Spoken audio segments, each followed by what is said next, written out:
Assalamualaikum warahmatullahi wabarakatuh. Perkenalkan nama saya Ilham Aditya Antonio dengan NBI 14322000137. Di sini saya akan menjelaskan tentang metode pemilihan dan pelaksanaan pondasi. Yang pertama yaitu pendahuluan. Pondasi adalah bagian paling bawah dari suatu bangunan yang berfungsi untuk menerima, menahan, dan meneruskan seluruh beban bangunan.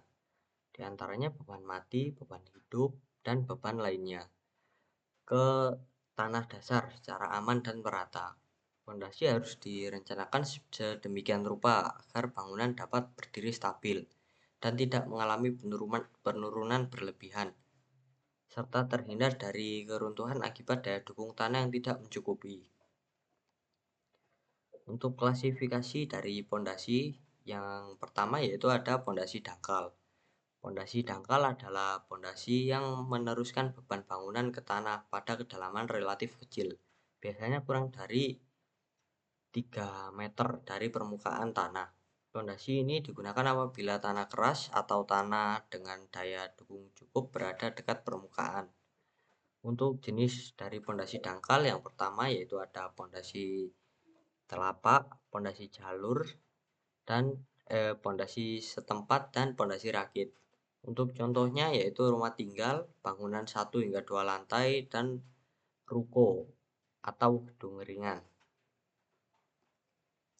Lalu untuk yang berikutnya yaitu pondasi dalam. Pondasi dalam adalah pondasi yang menyalurkan beban bangunan ke lapisan tanah keras yang berada pada kedalaman cukup besar. Pondasi ini digunakan jika permukaan tanah memiliki daya dukung rendah atau bangunan menahan beban besar. Untuk jenis pondasi dalam yaitu ada pondasi tiang pancang, pondasi tiang bor, dan pondasi sumuran. Untuk contoh bangunan yang menggunakan pondasi dalam yaitu gedung bertingkat tinggi, jembatan, bangunan industri, dan pelabuhan. Kemudian yaitu metode pelaksanaan pondasi dangkal. Untuk metode pelaksanaannya yaitu yang pertama ada pekerjaan persiapan yang meliputi pembersihan lahan dari tanaman, sampah, dan material lain. Kemudian yang kedua yaitu penggalian tanah, dan yang ketiga peralatan dan pemadatan dasar galian. Dasar galian diratakan dan dipadatkan untuk memperoleh permukaan yang stabil. Lalu ada pemasangan lantai kerja, kemudian dilanjutkan dengan pemasangan tulangan pondasi. Tulangan dipasang sesuai dengan gambar kerja, termasuk jarak, diameter, dan bentuk tulangan. Lalu ada pengecoran beton pondasi. Beton dicor ke dalam backing pondasi hingga mencapai evaluasi yang direncanakan. Lalu dilanjutkan dengan perawatan beton dalam kurung curing dan penimbunan kembali backfilling. Lalu berikutnya ada metode pelaksanaan pondasi dalam. Untuk yang pertama yaitu pada pondasi tiang pancang. Pondasi tiang pancang yaitu pondasi dalam yang menggunakan tiang pracetak dan dipasang dengan cara dipancang di dalam tanah. Untuk tahapannya yang pertama yaitu pekerjaan persiapan dan pembersihan lahan. Yang kedua penentuan titik pancang sesuai gambar rencana. Lalu yang ketiga mobilitas dan pemasangan alat pancang. Dan yang keempat pengangkatan dan penegakan tiang pancang. Kelima, pemancangan tiang menggunakan hammer, biasanya menggunakan hidraulik atau drop hammer.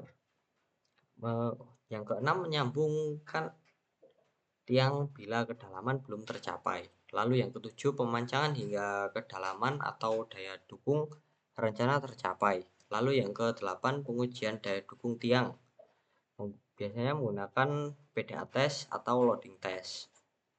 Lalu yang terakhir yaitu pemotongan kepala tiang sesuai elevasi rencana.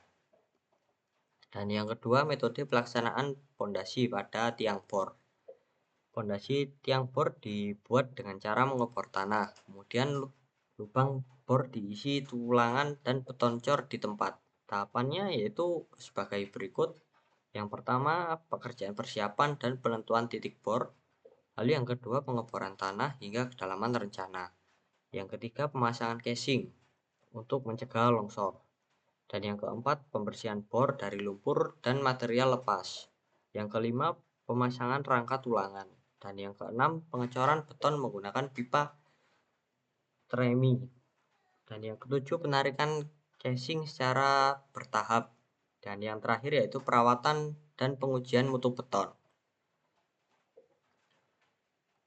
Lalu yang terakhir yaitu pondasi sumuran. Pondasi sumuran merupakan pondasi yang dibuat dengan cara menggali sumur secara bertahap. Untuk tahapannya yang pertama membuat cincin sumuran, kemudian penggalian tanah di dalam sumur secara bertahap. Dan yang ketiga penurunan sumuran hingga mencapai tanah keras. Yang keempat pengecoran beton di dalam sumur. Dan yang terakhir yaitu perawatan pada beton. Sekian presentasi dari saya, kurang lebihnya saya mohon maaf. Terima kasih. Wassalamualaikum warahmatullahi wabarakatuh.